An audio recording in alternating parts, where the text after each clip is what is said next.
Adventurers who don't believe in humanity will save the world, Chapter 60, Collection Quest. Nick, are you still worried about it? It's complicated.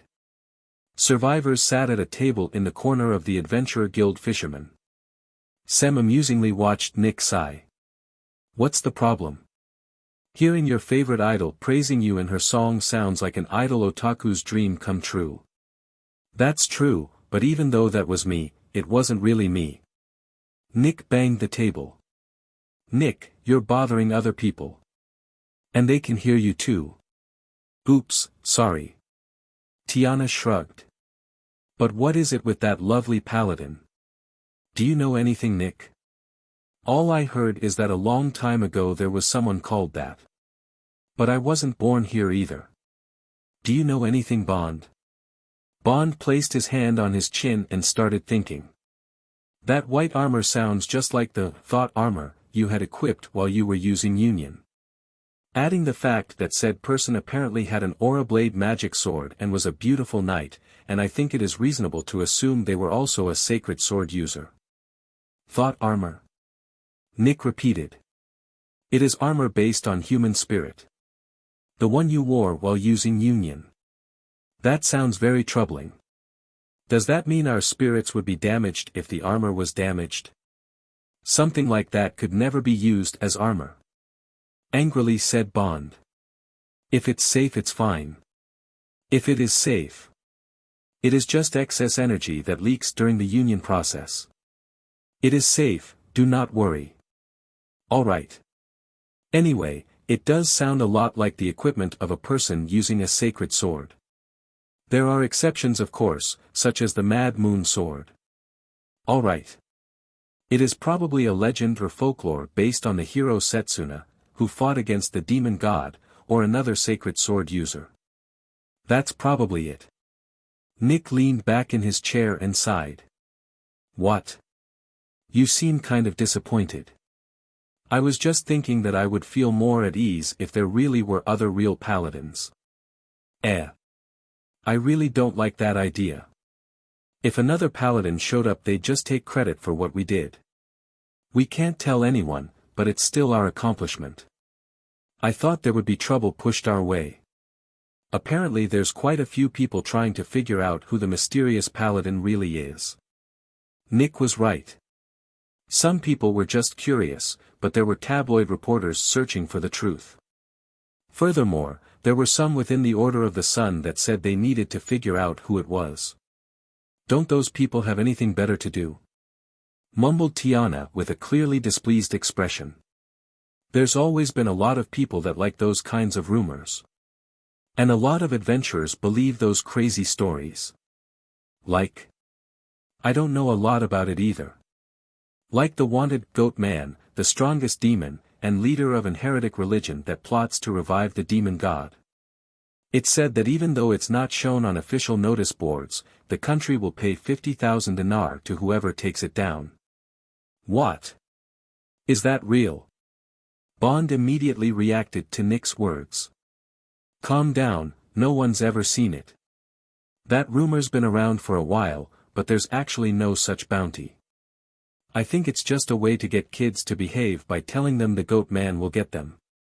You scared me. Bond let out a deep sigh and sat back down.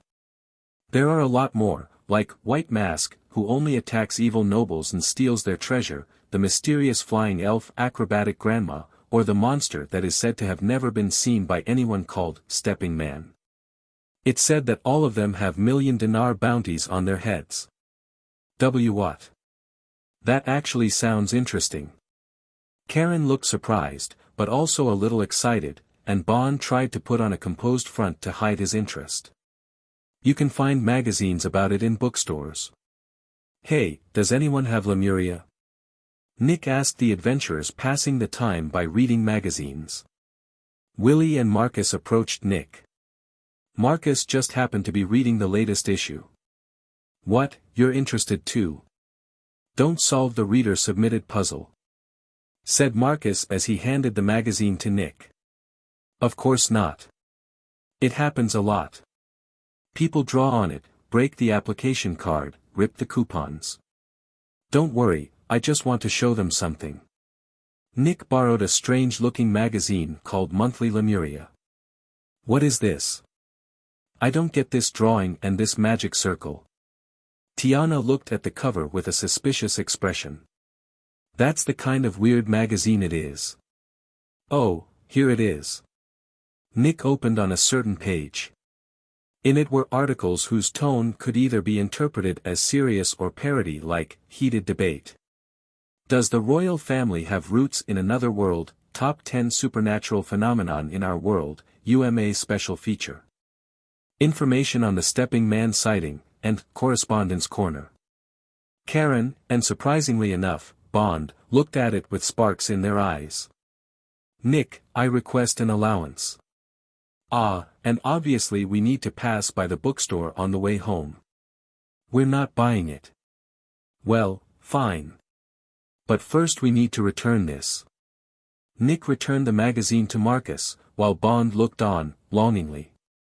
He wanted to read more. After confirming that Marcus and Willie had left, Nick whispered to the rest. There you have it. A lot of people like those weird rumors. We need to be careful when we use Union. Oh, so it's not like we can't use it? Asked Tiana with a quizzical expression, to which Nick shook his head. There are times when we have no choice but to use it, like in the labyrinth of bonds and the casino. It's best not to use it, but if we don't use it and end up severely injured, it would be for nothing. It's because you're so prone to getting involved in trouble. That could be said for all of us. Are you fine with this? Nick asked to confirm, and Sem and Tiana nodded. All right. I don't mind either. Not that I've ever done it anyway. What about you, Karen? Nick looked at Karen, who uncharacteristically looked away. It's not fair, you went to the casino by yourselves, and had something tasty too. Sorry. You were still sleeping when we went. Did you want to go? A review book said the bartender in that casino is a very good cook. Ooh, now that you mention it, that frozen dessert was delicious. Frozen dessert? Ice cream? Karen was very interested in what Bond said. Yes, it truly had a marvelous taste. I want to have it again. It will be closed for repairs for a while. Nick mumbled awkwardly. It was Leon's fault in the first place, but the ice magic they used ruined many things. They felt like they should apologize, but that would be impossible, especially when the paladin's true identity is such a hot topic. Nick had to reluctantly play dumb. That's why we went to eat ice cream together. Yes. We went north. Tiana smiled proudly, and Karen happily nodded. Fancy. Didn't you guys go somewhere too? We went to a transvestite bar. Transvestite bar? Karen repeated what Sem said. Her face was filled with question marks, being completely unable to follow what he was saying. We ate labyrinth chicken. It was good, wasn't it? Yes. It really was. Nick agreed while slurring his words. Labyrinth chicken. Karen mumbled with interest, but Tiana looked sullen. Hey, Karen is starting to look like she wants to go, so stop. Well, yes, I think it's too early for Karen. Don't treat me like a kid. Why is labyrinth chicken called labyrinth chicken? You do not eat it in a labyrinth, and the meat is not chicken. Yes. Let's stop the chit-chat and start talking about work already. Oh, yes. Let's get serious. Said Nick, and everyone nodded. First, we've been defeating monsters and trading in the parts we collect, but that is not the only way for adventurers to make money. Then, Nick looked at everyone and cleared his throat. How about we accept a collection quest we can complete while taking down monsters? Adventurers who don't believe in humanity will save the world, Chapter 61, Collection Quest Part 2. The Labyrinth Woodmen Fighting Forest was generally a place where D&E rank adventurers hunted, and survivors was there that day. As the name implied, it was a forest, but not as thick and dark as one might have expected. There was sunlight and it was not too difficult to walk around, due to a characteristic of the type of monster that made up the majority of the monsters living in it. Hua. A monster named Woodman attacked while letting out a scream that sounded like a flute. As the name implied, this monster looked like a human made out of wood. This creepy monster attacked survivors with a dropkick while screaming like some sort of strange bird call. Out of my way. Karen swatted it with her dragon bone sword, and it flew away in the direction of the other one that was waiting in the back. But the one in the back quickly dodged and ran forward. Geez, what a bother. Tiana cast Ice Shield to protect herself and Sem, buying time for Bond to skillfully slash it in two. Good grief, I do not like these nimble ones. There's 3 more, be careful. Shouted Nick, and Karen started moving. She approached a woodman so quickly, one would think her sword did not weigh a thing. The woodman, sensing danger, hopped back, but as it landed, it was hit by ice bullets shot by Tiana. And then, Bond and Nick finished the remaining 2. Hiya. Nick saw the woodmen die, but did not let his guard down and looked around. Alright. Wait, Tiana. It's alright, there are no more monsters around here. Tiana knew to search for enemies even without Nick's instructions. Upon hearing her, everyone let out a sigh of relief. I was a bit scared when more than 10 of them popped up. Said a tired Sem woodmen were smaller than the wood golems that appeared in the labyrinth of bonds, but were much more agile.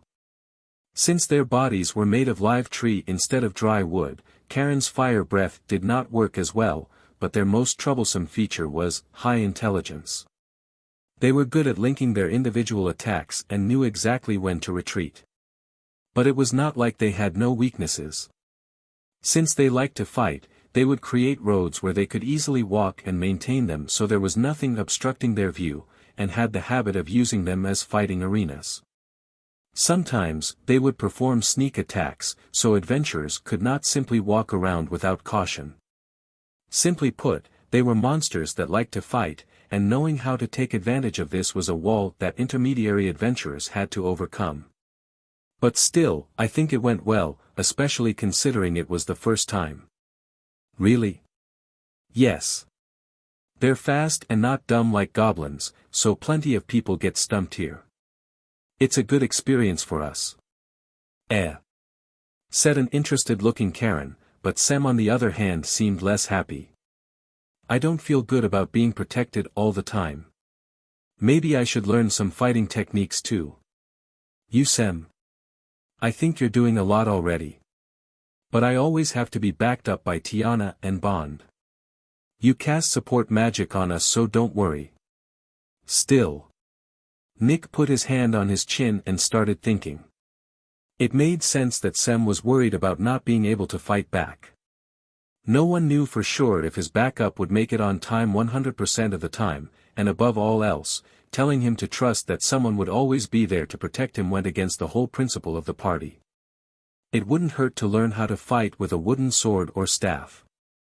Do you want to practice a bit? Yes, thank you. A mace is too frightening, but I can carry a staff around town without people feeling threatened. Sem nodded. It seemed he was on board. Alright, but first. Nick looked around at the woodman corpses. We need to collect materials from them, and once we're done, we need to pick medicinal herbs. This part is a pain. Yeah. Listlessly mumbled Tiana and Bond. It's easier to take materials from them than goblins. Come on. Move, move. Nick clapped his hands and said some words of encouragement, and they raised their heavy bodies to start working. Apparently, woodmen sprouted from seeds and grew just like real trees, but once they reached a certain size, they would start walking like humans. Eventually they would be killed by adventurers or other monsters, but if they were lucky, they would collapse and return to the soil after a few years. When this happened, the magic energy stored inside of them would also go into the soil, so precious plants would grow where woodmen lived. Woodmen were troublesome monsters even for intermediary adventurers, so picking plants in such places was not easy, but they fetched a good price on the market. Because of this, Sem was very excited to be in a position where he could easily pick these herbs. Oh, this is a good one. If you boil and drink this, it will speed up magic energy recovery. Here's a woodman flower. This is used to break bewitching spells, but can also be used for things like sobering up and sedation. This one's good too. It's used against blue rust. I found a poisonous plant that's a bit dangerous because it's highly addictive, but it's used for anesthesia, so maybe I'll take it. The other members looked on with curiosity at Sem being feverishly excited about something other than women. You sure are an expert. I don't know that much. That's too bad. I can sell the herbs I picked for 50,000, and double that if they're prescribed as medicine. Seriously. Tiana's eyes lit up. Wait.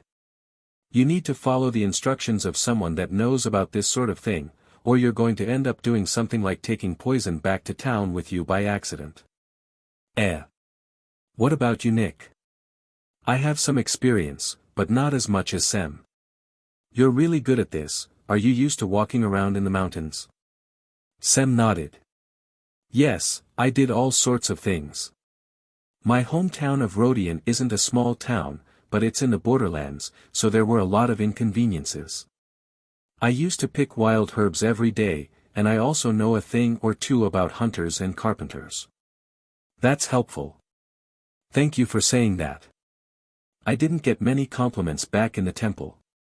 Why's that? Asked a puzzled Nick, and Sem smiled self-deprecatingly.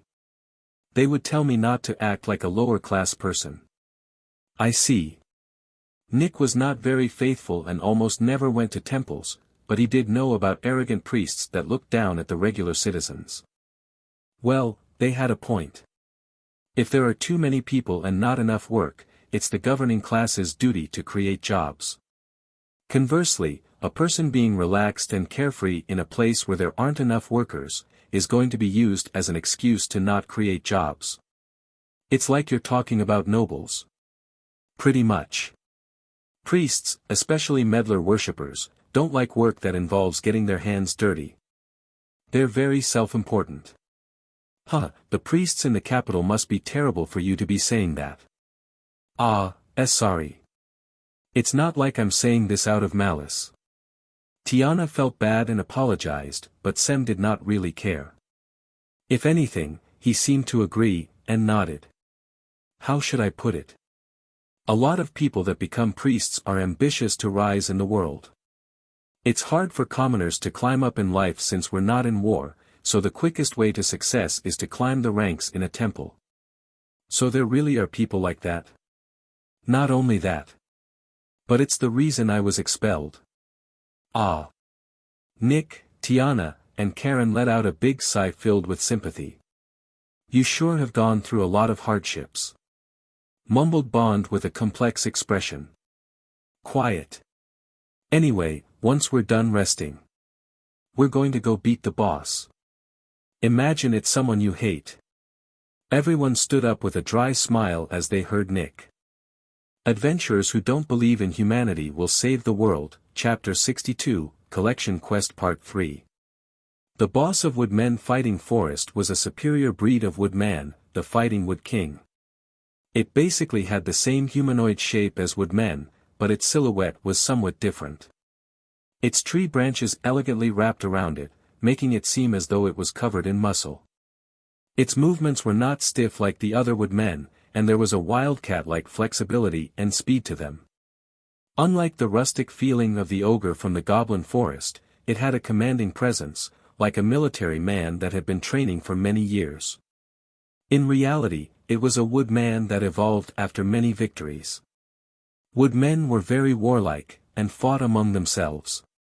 They would join forces when fighting an enemy from outside, but they usually fought each other to become stronger. Basically, the Fighting Wood King was the champion of woodmen, and the current Fighting Wood King could boast about being the stronger woodman. But Cheriaya. The dragon girl's sword mercilessly attacked the Fighting Wood King. It was a terrifying attack with a huge sword clad in the divine protection of a fire dragon. She swung the sword many times, and her opponent desperately dodged. It was a stupidly straightforward attack, and the Fighting Wood King did not take a single direct hit. Perhaps they would have hit the common woodman, but the Fighting Wood King could read her movements. She was a strong opponent, but not one it had no hopes of beating. But the girl was not alone. When it dodged, it would put itself in a spot that would be very dangerous if there were more enemies there. In that spot was always a swordsman and a light warrior. I see an opening. Sorio.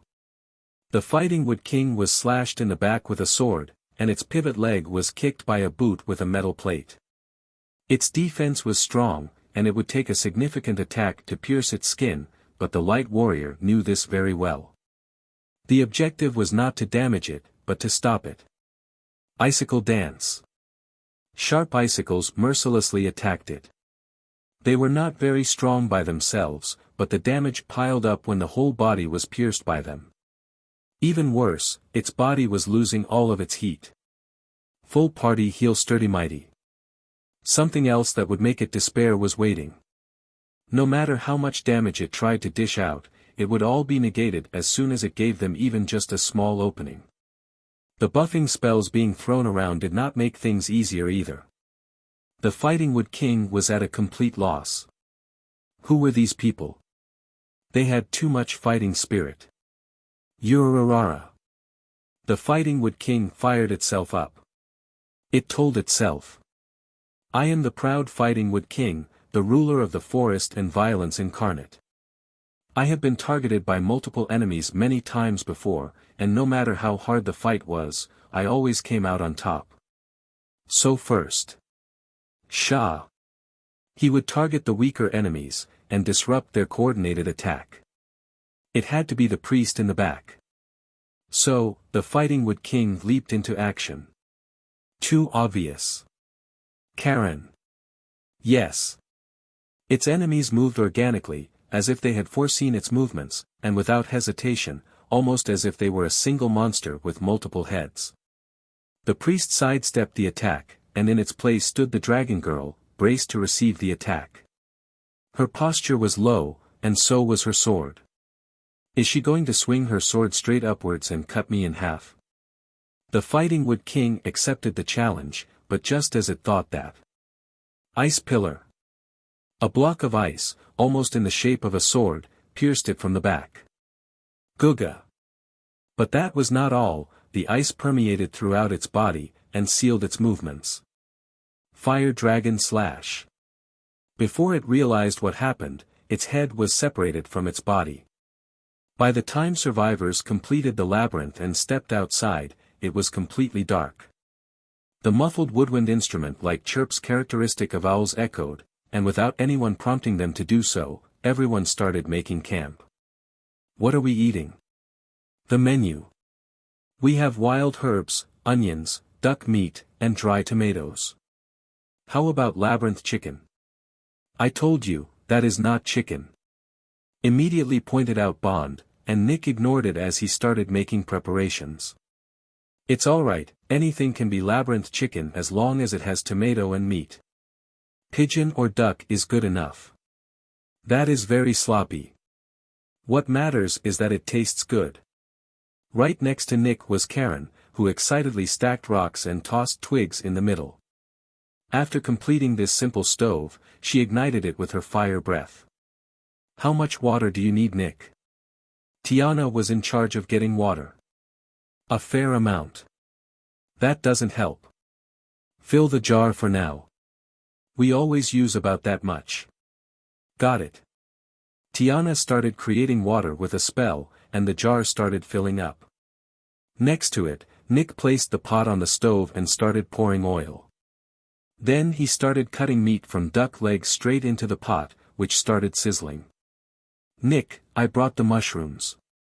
Oh, thanks. What's that? The mushrooms that Sem brought looked a little strange. They had 5 protuberances on the right side that looked like humans' fingers. They're glory mushrooms. They're said to grow close to forest-type labyrinths and they restore magic energy when eaten, so I picked them earlier. Really? Glory mushrooms. Karen and Tiana leaned over, fixated on the mushrooms. Do you know about these creepy mushrooms? Yes, they're expensive. I think big ones like these go for 30,000 dinar. They're the kind of thing that's served in banquets of the imperial court. The part about them restoring magic energy is true too. Really? They just look kind of grotesque. Nick stared at the mushrooms, a little creeped out. But they're good. You can cut them finely. It's not like we're going to nibble on them as they are. If you say so, I'll try it. Can I just cut them normally? Yes. Nick removed the protuberances, cut bite-sized chunks, and threw them in the pot. The fragrant smell of mushroom filled the air, and Nick started sautéing the wild herbs and dry tomatoes. Once it was enough, he poured the water that Tiana created. The pot started making bubbling sounds, and Nick added salt and spices while tasting it. Is the fire all right? Yes, no problem. Now that I think about it, you have no problem using your breath for stuff like cooking, right? Are there people that don't do that? A lot of people say magic is not something to be used for things like cooking. There are some stuck-up people out there. But it's useful. Both the breath and magic. As they chatted, the meal became ready to eat, and Nick placed food on everyone's plate. Let's eat. We don't have drinks so we can't toast, said Nick, and everyone said what they usually said before they ate.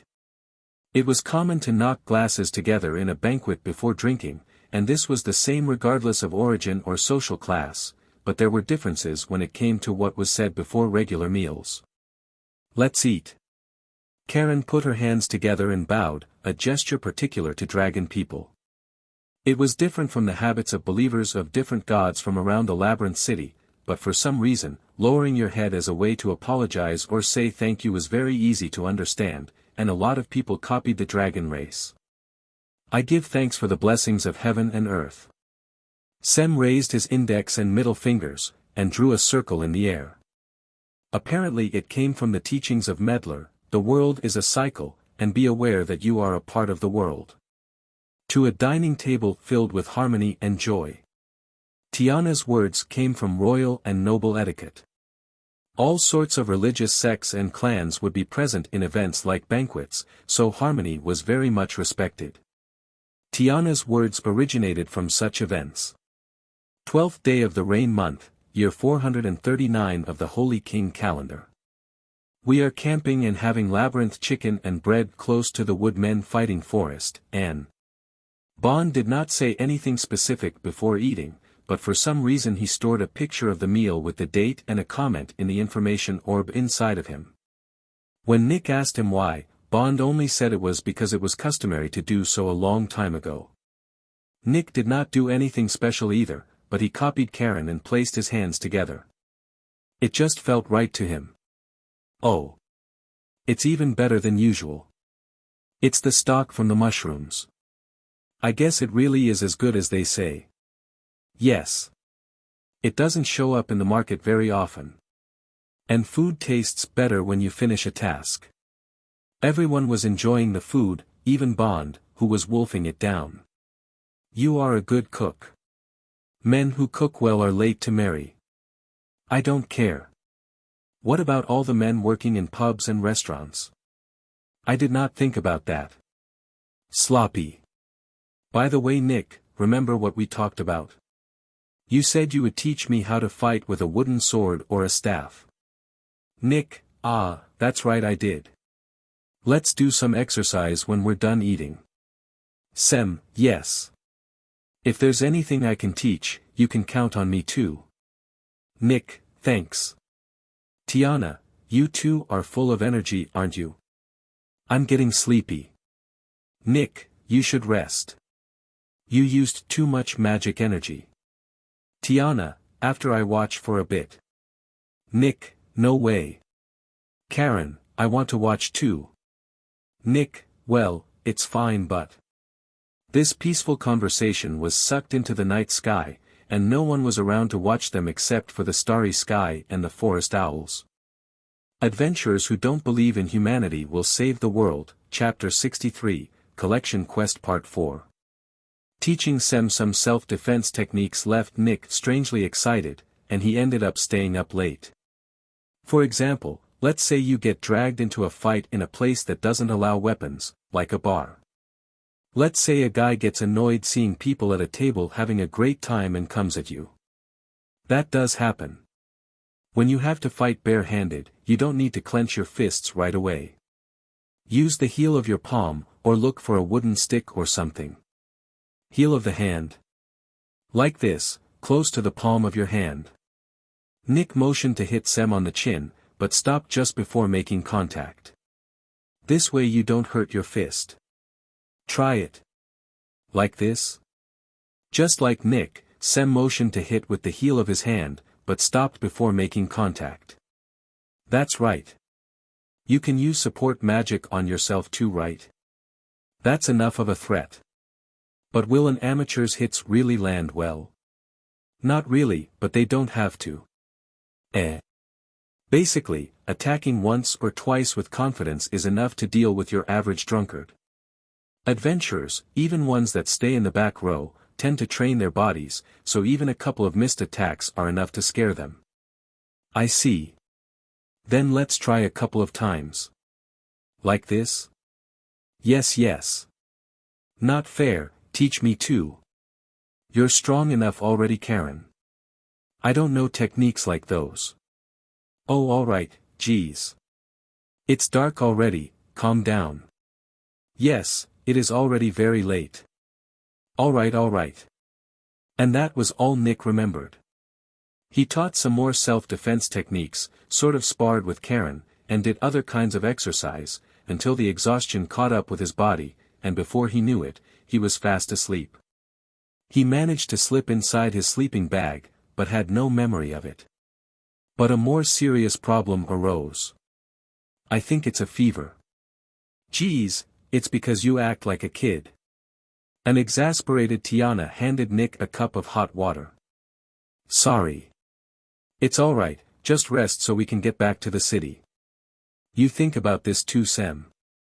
Yes, I'm sorry for getting too excited. How bad is your fever, Nick? I don't really know. I'm not feeling out of it or anything. Excuse me. Sem placed his hand on Nick's forehead and said, "Oh," in surprise. Seeing a specialist make a face that looks like he has no clue what's going on is kind of scary. No, it doesn't seem like a cold. Maybe magic energy intoxication. Magic energy intoxication. Nick repeated Sem's words back to him. Yes, it happens a lot to children when they start learning magic. It's what happens when your total amount of magic energy goes up. So like growing pains? Kind of, yes. Sem nodded at Nick's question. But I've always had next to no magic ability. I don't even have the magic energy to use normal spells. Nick was saying, but... whispered Tiana. What? Do you know something? The mushrooms we ate yesterday. Those grotesque things. They're not grotesque, they're a high-class item. Why, yes. And they were natural ones that grew close to a labyrinth. Maybe your latent magic energy was drawn out by force. Still, for it to happen to someone with next to no magic energy. Perhaps it was my influence. Perhaps using union several times has increased your affinity with magic energy. Is that sort of thing possible? There are people with low magic energy, but no one has zero magic energy. In the days of the ancient civilization, it was possible to buy supplements to increase it as well. Not that they had that much of an effect. But they still worked. Tiana and Bond started having a technical discussion, and Nick, left out, complained. Hey, worry about me. It's not going to affect my life or anything, right? No way. Tiana heard Nick's complaints and smiled. Hey, I'm serious. You know. Sorry, it'll pass soon. Say that sooner. It's not good for the body to have excess magic energy, but it will pass as you use magic or magic items. Said Tiana as she took out a cylindrical object from her pocket and handed it to Nick. It was light enough to be held with one hand. Hold this for a bit, Nick. What? It's a magic lamp that ran out of magic energy. Once it starts shining, it means it has magic energy. What do I do? You let out magic energy. Relax and focus on breathing, like when you're training with your sword or something. What a pain. Said Nick, but he did as he was told. If we can't do it like this, you can relax your body, make it loose, meditate and... Oh. Tiana looked at the tip of the staff with a surprised expression. Oh. Oh. There's a dim light. They were all surprised, but no one was more surprised than Nick. Seriously. I thought I couldn't use magic. But it was a short-lived joy. He realized that even if he could use a magic lamp that had run out of magic energy, actually learning practical magic would be difficult. I guess I can use magic response, mumbled Nick as he looked at his hand, to which Tiana nodded. It's a basic spell necessary to learn enemy search. It's used to see if something you touch has magic energy, but if you keep training, you might be able to learn enemy search. It's fine, I think even something like this has its uses. Ideally, I'd like to be able to use strengthening magic like Sem, but... Sem shook his head. I think that will be difficult. But I think you may be able to use the basic magic that precedes it.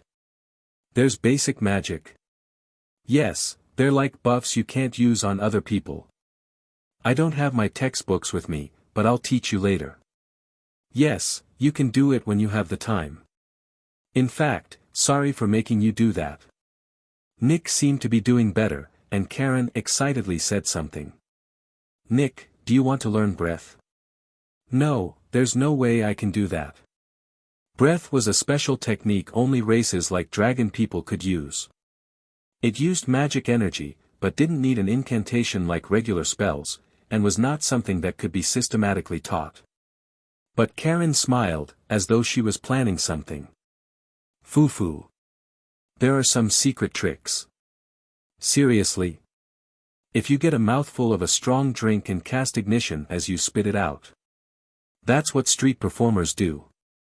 Ah, you already knew. Karen let out a sigh of disappointment. I actually think I could do it, but I don't want to. Che, but it'd be fun. Come on, we should be going back to the city. We need to cash in our materials. Said Nick, and everyone started getting ready to leave. Nick has no magic ability? A question popped into Bond's head. Nick was being humble, but definitely not self-deprecating. But when he used Union, Bond understood his abilities better than Nick himself. His height, weight, health, and even the magic energy inside of him. He was not a prodigy like Tiana, but definitely not worse than the average person either. If Nick really had no magic ability, he would not be able to use the Sword of Bonds, and eating something rich with magic energy would not be enough to increase his magic energy. If it did, it could only be because it awakened what had been dormant inside of him. So basically, he was never blessed with an opportunity, or was he purposefully kept away from training magic? Bond swallowed his question. There was nothing that could be done about it on the spot, and choosing physical training over magic training was something that was done even during the time of the ancient civilization. It was not something that was harmful to Nick. Hey Bond, hurry up. The city will not run away even if you are not in such a rush. Do you want to see a live event that badly? Of course. I do not know what to say when you agree so bluntly. Come with us too. There's bookstores with stuff about cryptids and mysteries. Oh, that sounds good. Bond completely forgot what he was thinking about, and happily made his way back with his partners. Adventurers who don't believe in humanity will save the world, Chapter 64, Manhunt. And we're done sharing what we got for the materials. Good job everyone. Yes, good job.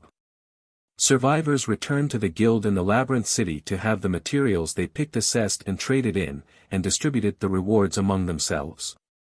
They were all tasting sweet success, as their valuation increased after they easily conquered the woodmen fighting forest, and their rewards were excellent as well. Adventuring in the wild lands was fun, but the crude pleasures of the city were hard to ignore. Well then, I'll be going. Oh, don't go too crazy. Same to you. Sem responded back to Nick. Everyone's smiles turned to laughter. Sem started walking towards the business district as he waved his hand. He felt fulfilled. His partners both shared their pain and encouraged each other. Sem respected his partners, and they felt the same way about him. Compared to his current life, the temple seemed like a cold and lonely place. He had a master he respected and looked up to, but that person left the temple to go out on a journey. Everyone that left the temple did so because they were tired of power struggles. Sem thought they were all upright and clean-handed, but realized that was not necessarily the case. People were not strong enough to lead an austere lifestyle if they lost sight of the value of faith. They were only human after all. Still, while Sem's respect for other dropouts was slim, he still felt sympathy, and prayed that these people that he would never see again, found the happiness they were looking for. Conversely, there were people that respected him, but he did not want to think about it. The people that were charitable to him when he was in distress were not in the temple. Sem did not train or perform healing magic looking for charity or thanks, and he understood how they felt. If someone was strong enough to defy authority, there was no way they would be living in a town adjacent to a temple. That was their way of life, and the rational part of his brain told him there was no point in criticizing it. But he had one question. Did protecting those beliefs so fiercely really mean saving more people? Ooh, Mr. Priest, can you help me? As Sem walked, someone suddenly called out to him. He looked where the voice came from, and found a seductive-looking woman leaning against a wall. She had a bruise on her forehead. I'm not a priest. How may I help you? A thug hit me last night. Have some mercy. Healing a blow will be 2,000 dinar. You're chargin'. You're always drinking in that pub and putting it on a tab, don't you? Did you pay them back? She was a known drunk around that area. She was a bodyguard and was an adventurer, and she had a very bad reputation for her interest in men and alcohol. She had been hired by a bar, but she would hit customers she didn't like and drink the bar's alcohol. She had to quit being an adventurer after suffering an injury in her leg, but never had a proper job. She was in this situation due to her talent for fighting and rough disposition. That doesn't matter, this is an honorable injury. I got it from fightin' someone kidnap pin people at night. And she had been lying a lot recently, and bothering the bar's employees. Sem sighed and tried to leave, but someone stepped in front of him with their arms wide open. Please wait. You. Sem felt a cold sweat. It was the thing he feared the most in the entire world. It was a girl that seemed about 13 years of age. I have money, so please help my mom. Stop. Don't stand in front of me. Please do something. I beg you. All right. Don't get closer. As the pleading girl approached him, Sem shooed her away while casting a spell. Recovery. Oh. Sorry about that. The woman grinned, finding it funny to see Sem cornered by a little girl. By the way, I don't need that girl's money. Sem stared at the drunkard while avoiding the little girl. It's your debt, so you pay it back to me. You worry too much about those small details, priest. I'll pay it eventually if I'm alive. The woman laughed with no ill will, and next to her, the little girl looked awkward.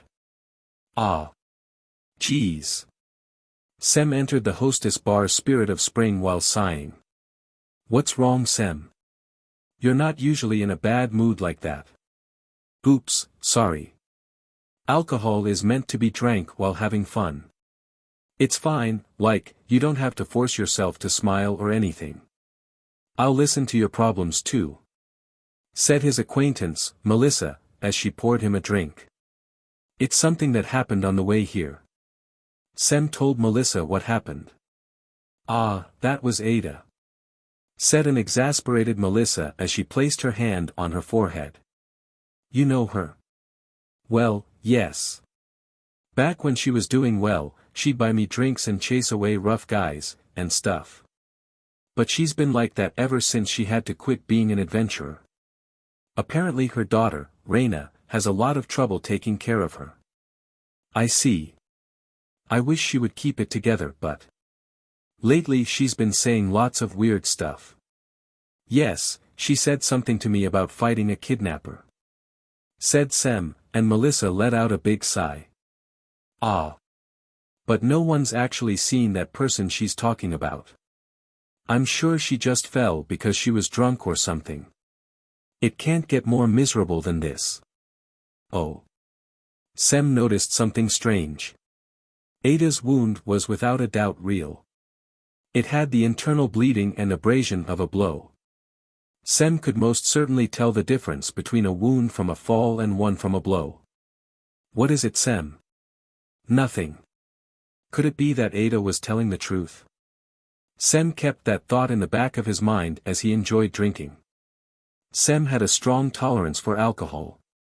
He didn't slur his speech or stagger, and he was always very careful on his way home.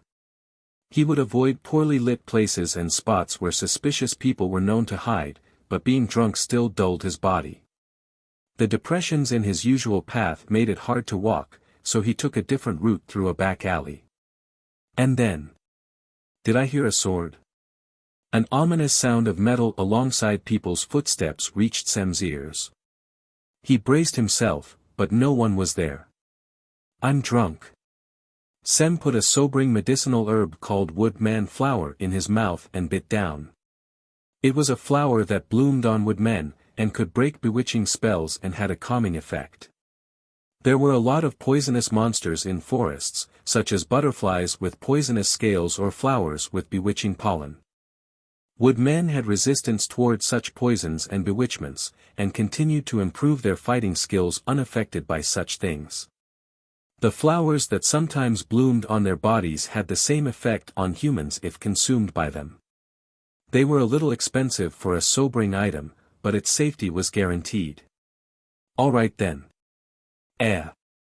Ada's daughter.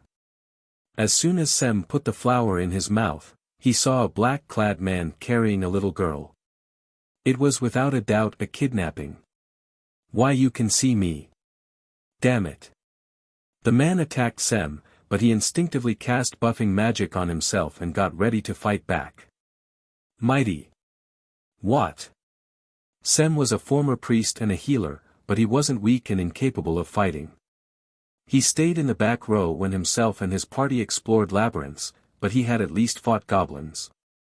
And now, he had also been taught simple self-defense techniques by Nick, and used the palm heel technique he just happened to learn recently. Gaha.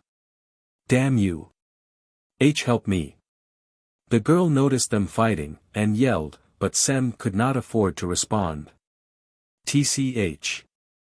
It seemed the man was a swordsman, and Sem, who had only recently learned a couple of self-defense techniques very quickly, was completely on the defense. Sem managed to pick up a club and avoid being cut, but even the buffs could not make up for the different weapons. "I was scared for a second, but it looks like you're all show." "Sorry, but die. Out of the way." A woman's roar was heard, and Sem instinctively got down. Guga. The thrown knife pierced the man's arm. "Are you Ada?" "Ah. I made it on time." Sem turned around, and saw the drunk he had met earlier in the day, Ada. So I wasn't lying, This city is my. Watch out. Wah. The man rushed towards Ada with the knife still in his arm. Damn it, to mess up in a place like this. At least you. Ada had a bad leg.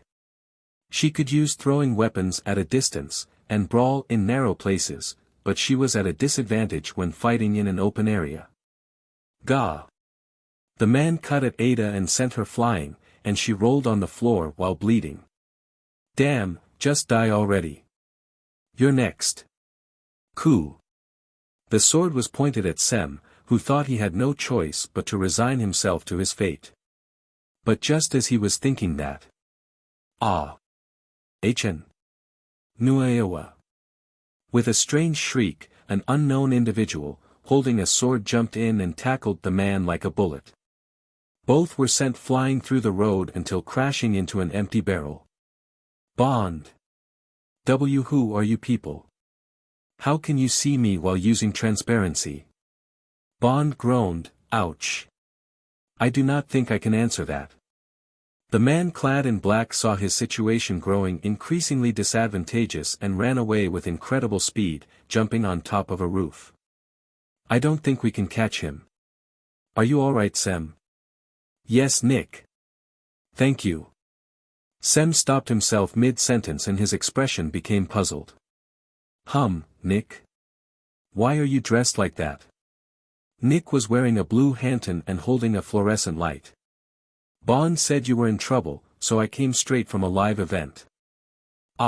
Sorry. Never mind that. Nick looked around and saw Sem, Ada, the girl that was almost kidnapped, and Bond who was in a broken barrel. What happened here? I have no idea. Adventurers who don't believe in humanity will save the world, Chapter 65, Manhunt Part 2. Going back a little. After Nick said goodbye to his partners in the guild, he got dressed and headed to the park.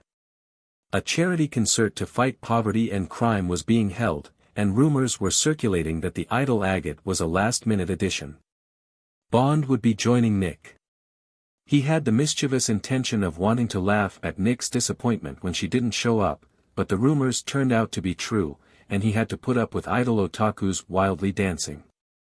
Agate's performances were much more powerful recently, and the otaku, Nick included, were all feverishly excited. Nick was feeling well financially, so he made a generous donation and bought merch.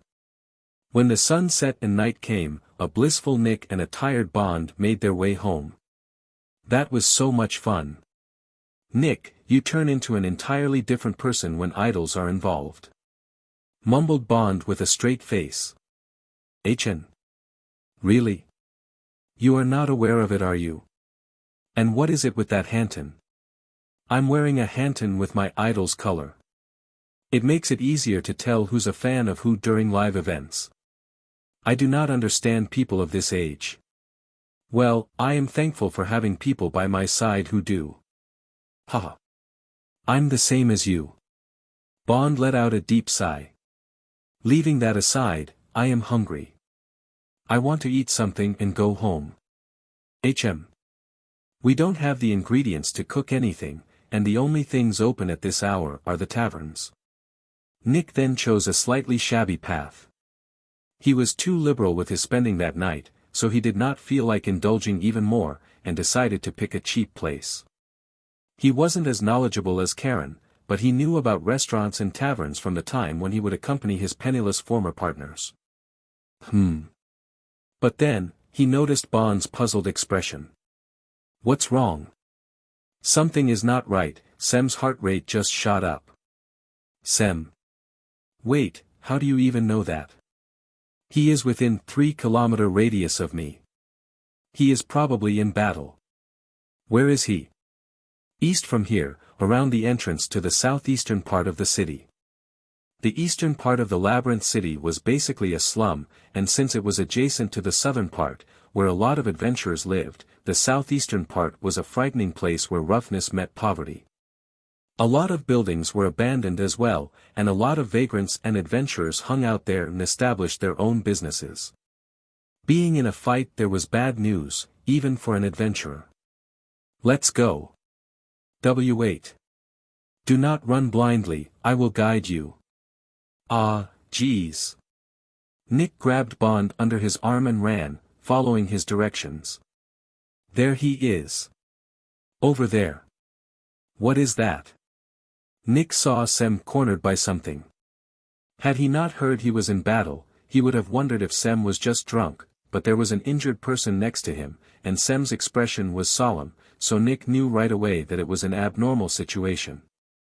That is a perception obstructing technique. Think of it as being cornered by an opponent you cannot see. Like a shadow wolf. More crafty. Spreading suggestions so people around them are not aware of their presence. But I am. I am going to tackle it. Idiot, it's too far and you won't make it on time, ah. Nick ran as fast as he could, and mumbled like he just thought of something. What is it? Bond, go back to being a sword for a bit. Do you have an idea? Yeah, leave it to me. Just like Nick said, Bond returned to his Sword of Bond's form. Alright. Adjust the trajectory yourself, and turn back to your human form while you're midair. Then, Nick stretched his left arm forward, and his right arm that was holding the Sword of Bond's back, as though he was throwing a rock or a dart. Hey Nick. Adjust? Are you? I'm good enough at throwing darts to be banned from gambling with them. Go. Nick threw the Sword of Bonds as hard as he could. This throw was a basic technique among short sword techniques. With enough training, it was very easy to throw a sword completely straight like Nick did. Nuawawa. The Sword of Bonds turned back into its human form midair, but kept its momentum and crashed into the mysterious enemy. And that was it. Can you handle me a little more carefully? Sorry, but we saved Sem thanks to that, right? Nick explained what happened, and Sem lowered his head in gratitude. You really saved me. Thank you very much. By the way. Sem looked to the side, where the injured woman, Ada, the drunk, was, and next to her was her daughter Reina, looking as though she was about to cry. I just finished giving her first aid, but we can't leave them here. Right. Nick agreed, but both himself and Sem looked troubled. There were not many places where they could take an injured person at that time of the night. What should we do? Jump into a cheap hotel? Should we try? It's hard to check in at this time of night, and they'll probably refuse us because they'll think we're bringing in trouble for them. Yes. And I need a better place to treat her wounds. So. A place where they could take an injured person in the middle of the night. Nick could not think of one, but it seemed the same could not be said for Sem. I have an idea. Sem and Nick. Just because we don't help criminals, it doesn't mean we're running a charity here. Said Red with a sigh, as he stared at Nick and the others after they stumbled into the transvestite bar Sea Anemone. We thought about going somewhere else, but they're all full of drunk people at this time of the night. We don't have a lot of customers anyway. Business was terrible today. Some idiots got into fights too, so we have medicine and bandages. Said Red in a huff, but still threw them a wet towel and bandages, which Nick carefully caught without dropping. And you? You're a girl, so you need to make your face look pretty. Thank you. Red handed a wet towel to Reina, who gratefully lowered her head. But her expression looked vacant. She had more important things on her mind. So. It's all right. She lost blood, but her life is not in danger. Ah, thank you so much. The girl stood up and ran toward Sem, but Nick and Red stopped her. Please don't. Don't do that. Reina did not understand at all what happened, but Nick sat her down and told her not to worry. First of all, what is your name? Ah, sorry, I didn't introduce myself. My name is Reina. Reina. Are you her daughter? Why yes. Who attacked you? Asked Nick, and Reina looked down. Nick. Don't interrogate her like that. You're scaring her. Red said while shrugging, and Nick flusteredly rebutted. I am not trying to scare her or anything. Still, she's cowering from you. She just went through something very scary. Scary. Naturally, Red was right. No matter what caused it, she had just witnessed her mother being attacked. There was no way she was going to be able to stay calm and talk. This was a bad habit common among adventurers. If someone had some sort of ability, natural physical strength, or were smart, they would treat them as an adult and an adventurer, even if they were children. They did not really see children as children, and it was Nick's first time noticing this. Sorry, you should eat and rest first. I will be paying for it. Red stood behind him nodding, but Reina resolutely raised her head. And my mom was fighting that person that kidnaps people under the cover of the night. That weird person that can vanish? Reina nodded. The Stepping Man. Adventurers who don't believe in humanity will save the world, Chapter 66, Manhunt Part 3. Her name was Reina, her mother was Ada, and her father was not in this world anymore. Her mother, Ada, was a former adventurer, and a strong C rank. She was strong enough to put men to shame, and had sharp instincts, almost like an animal. She was good enough to be on the vanguard or a scout. But her behavior and love of alcohol were horrendous, and her sense of chastity was almost non-existent, so she was a known troublemaker. In her younger days, she was active in all sorts of ways, and became pregnant at a certain point. The father just happened to be a man in her party, who proposed to her. But she refused. Adventurers were all ruffians living life day by day, and she did not think he would be able to make a good household, or that getting married would be enough to turn her into a good wife. She decided to raise Reina by herself. Ada's mother had raised her alone as well, so she was not used to having a father around anyway. However, this did not mean the man disappeared from her life. He stuck around, fulfilling his duties as a father, frequently meeting Ada and Reina and supporting his daughter financially. Reina's parents were not affluent, but this environment filled with this tiny happiness meant Reina had an honest upbringing. But a few years before, the man died during an adventure. The death of this man, who Ada supposedly did not see as her husband, hit her very hard, and she started drinking heavily.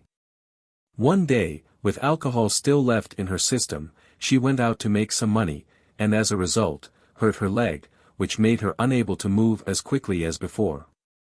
She quit being an adventurer, but did not stop drinking, and started working as a guard for a tavern, and making a living day by day. Reina started working as an assistant in the tavern to support her mother, but in actuality, Reina was the more popular one, especially because of her cooking. The customers my mother hit were all people trying to hit on me. She's not perfect, she goes too far when she drinks.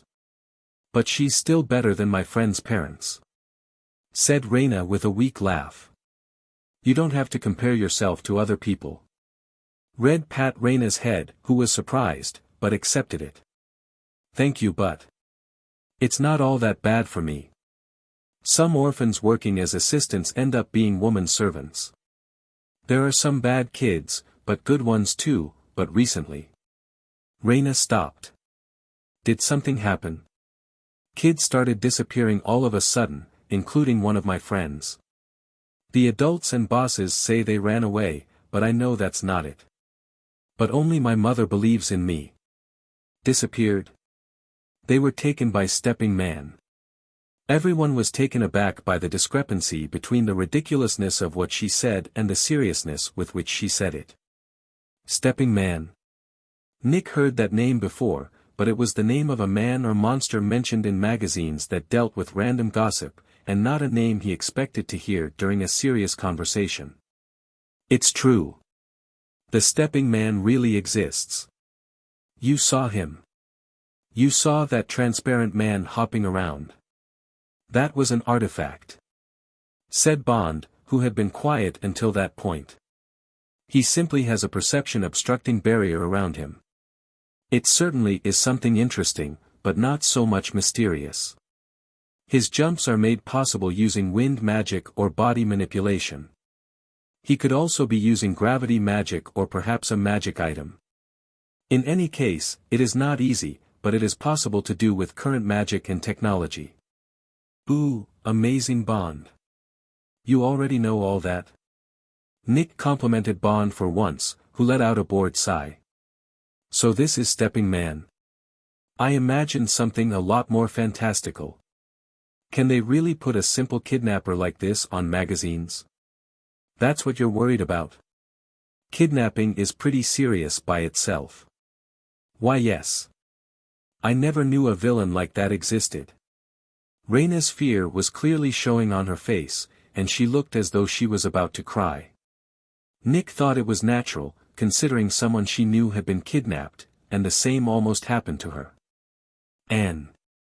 My mom got hurt because she went too far to protect me.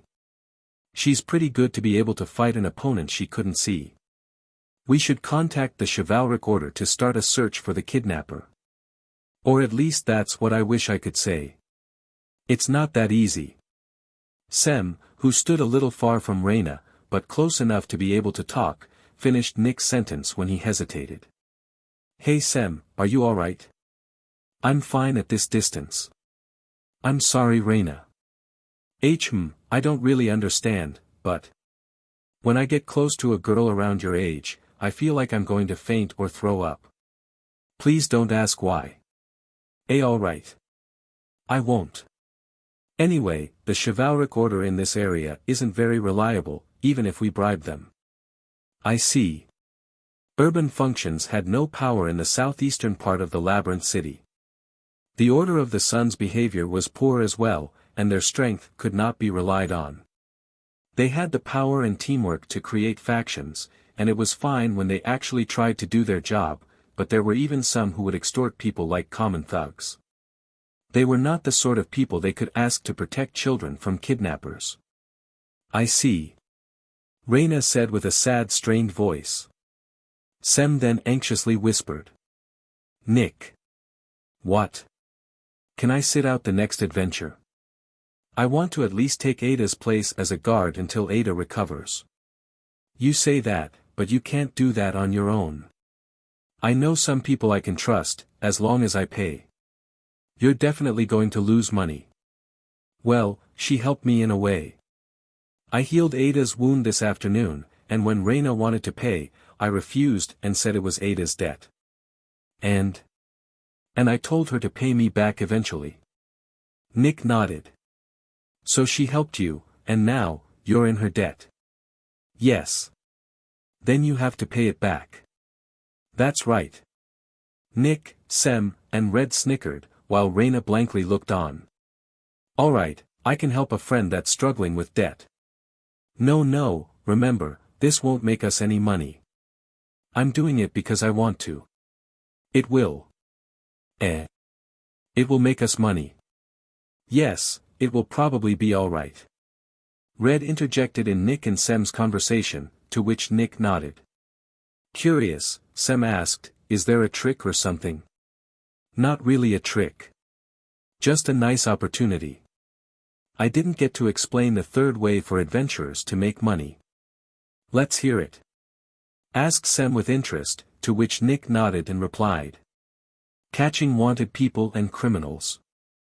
Adventurers who don't believe in humanity will save the world, Chapter 67, Manhunt Part 4. There were several adventurer guild locations in the Labyrinth City, but 6 could be considered the main ones.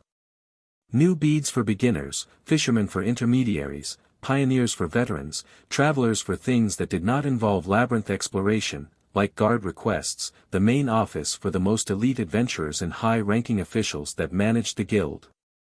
And the last one, Manhunt.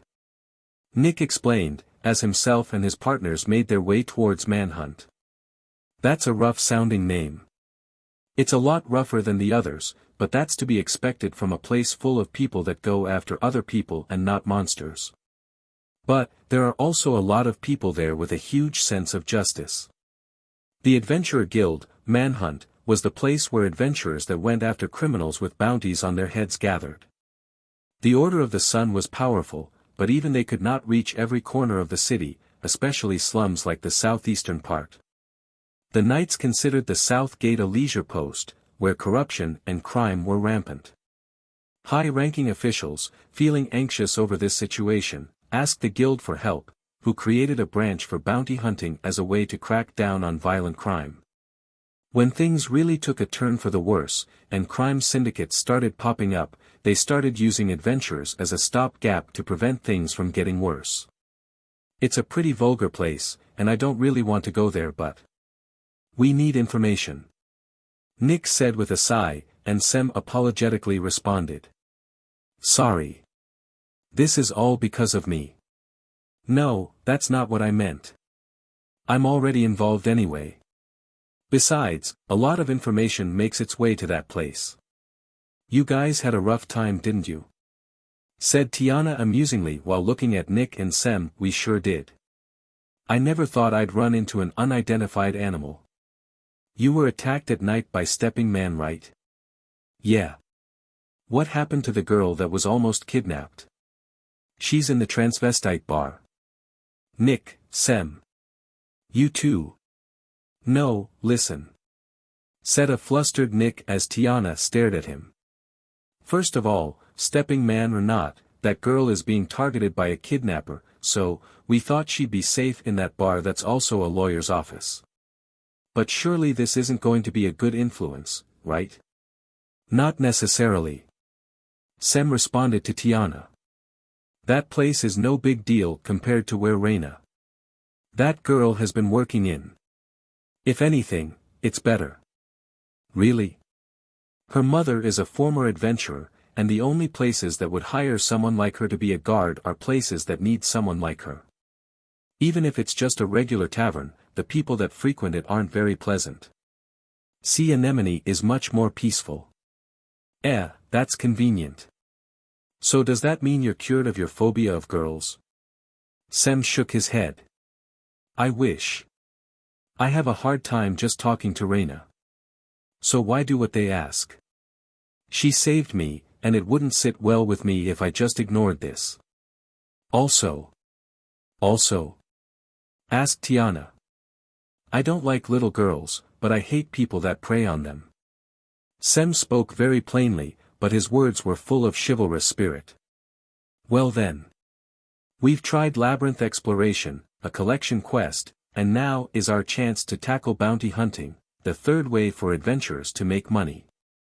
Our goal is to secure the Stepping Man. Got it, everyone? Everyone strongly nodded. Manhunt had the dark and mysterious atmosphere of a tavern, even during the day. Obviously, there were no waitresses, and survivors kept an eye on the adventurers glaring at them. Nick walked directly towards the receptionist's desk without stopping to chat like he would in Fisherman. We're the adventurer party, survivors. We want to check the information you have on Stepping Man. Are you doing this for fun or something? It's for work. There's a bounty on his head, right? The dear woman receptionist with a lot of piercings listlessly looked at Nick while playing with her nails. All the more reason not to show you. You three are new, right? You can only see information on high-value bounties once you've shown results here. Ah, damn it. Mumbled Nick. Sorry, I forgot. Tiana snickered as Nick apologized. That's rare. I haven't done a lot of bounty hunting. Grumbled Nick, to which the receptionist grumbled back. All martial arts was strong. You should have stayed there. Sorry about that. But now you're in a new party, so you're starting from scratch. Rules are rules, so build up your record while working. How about this one? The pierced woman handed him a piece of paper, with a sketch of someone's face, bounty, and profile. Nick read it aloud. Hale Hardy, 25. Formerly employed by a host club, but currently unemployed and said to be hiding in the eastern part of the city in an abandoned area. His charges are bookmaking, running an unlicensed brothel, fraud, and assault. It's not confirmed, but he's suspected of murder and buying and selling slaves. His bounty is 300,000 dinar. Not bad, right? The bounty's alright too. If the reward is this high, the difficulty level must be high as well. You shouldn't hand this over to newbies. It's fine, I'm sure you still remember how to do it, so you can go for one like that. Right? Survivors, who caught the Steel Tiger crew. When the receptionist said this, the eyes of the people around them changed. Their contempt and curiosity changed into two other things. On one side, there was affinity close to respect, on the other.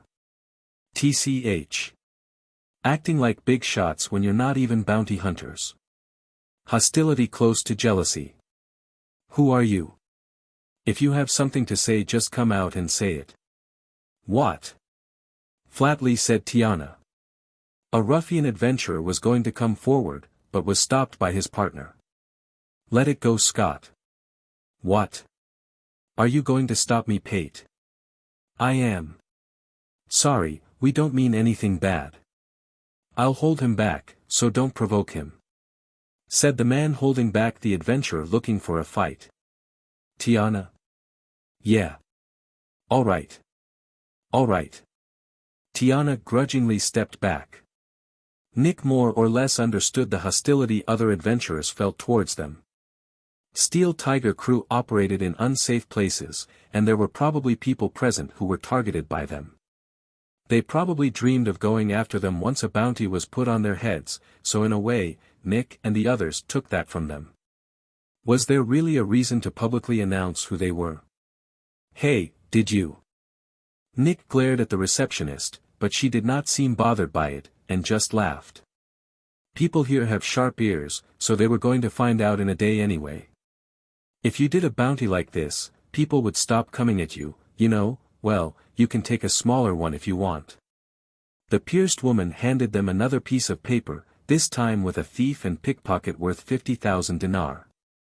Compared to Hale, it was a lower rank bounty. People like this get bounties on their heads? Asked a puzzled Sem. Not if it's the first or second time, but they will if they're a nasty repeated offender. I see. Nick placed his hand on his chin and started thinking. He thought they could catch a few small fry with no problem, but he felt their time was better spent going after the first one, and his partners probably felt the same way. He turned back to check with them. What do you think? I think we might as well. This one. Tiana and Karen immediately pointed to the same one, the first one presented to them, Hale, just like Nick thought they would. I agree. As do I. Said Sem and Bond. Then it's decided. It'd be best if this could be settled within a week. If he really is a murderer, he might try to flee the labyrinth city. You're not pushing a bounty on us that you think will end up unsolved, are you? But if you complete it, the reward will be that much sweeter too. We don't have all the time in the world, you know. Oh well, this is part of our job too. Said Nick with a sour expression, to which the pierced woman winked, as if to wish them good luck. If you're not up to it, go away. Another provocation flew their way. It was Scott, the adventurer that almost started a fight earlier. His partner covered his frown with his hand. Handling his idiot partner seemed exhausting. At this point, Nick was thinking a fight was unavoidable.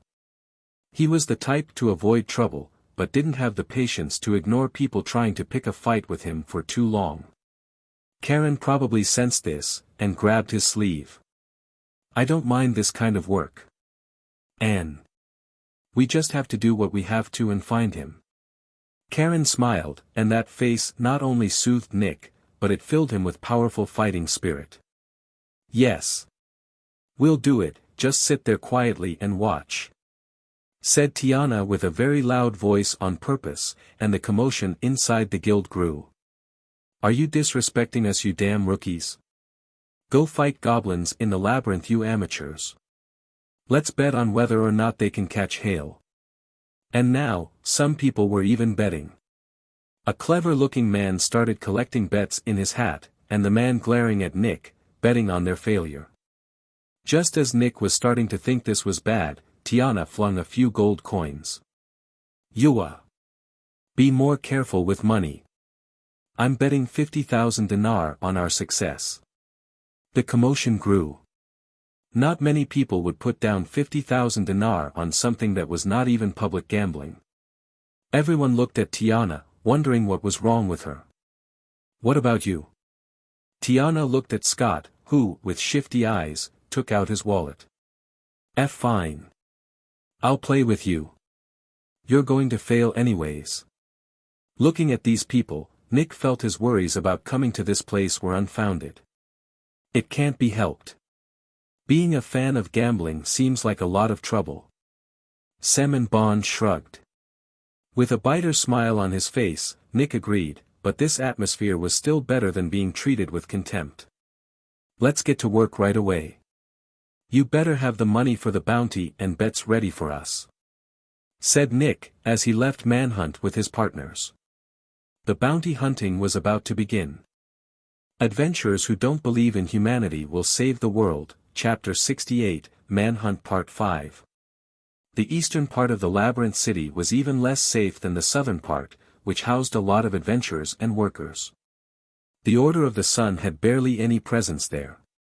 Bounty hunters went after vicious criminals and repeated offenders, but lighter crimes pretty much went unpunished.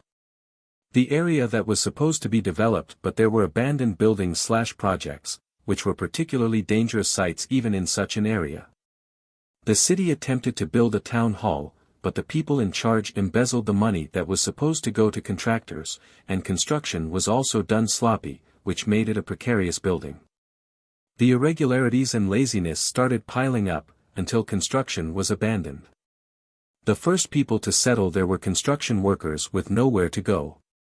Next, came an avalanche of wanted people that could not stay anywhere else in the Labyrinth City.